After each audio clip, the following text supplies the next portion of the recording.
ఈరోజు మనిషికి అంతస్తులు కాదు కావాల్సింది.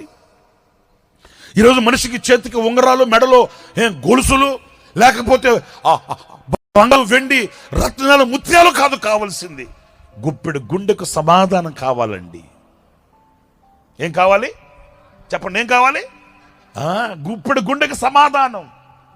నువ్వు గంజి దాగి బ్రతుకుతూ నెమ్మదిగా, విశ్రాంతిగా, ప్రశాంతంగా కంటి నిండా నిద్రపోగలిగితే అంతకి మించిన భాగ్యం ఇంకొకటి ఉందా? కక్ష, ఈర్ష, ద్వేషం, పగ గుండెల్లో పెట్టుకొని నువ్వు పంచపక్ష పరిమాణాలు తింటే ఏ ప్రయోజనం ఏముంది చెప్పండి? ఆస్తులు కూర్చోబెట్టి కొడగట్టుకొని, అంతస్తులు కట్టుకొని, మనిషికి మనిషికి మధ్య అగాధం ఏర్పడి, మనిషి ఈ రోజున ఎదురుగా నిలబడి మాట్లాడలేక, సాటి మనిషిని ప్రేమతో పలకరించలేని రాక్షసత్వం ఎలుబడి చేస్తుంటే నువ్వు ఎంత సంపాదించుకుంటే ఏముంది?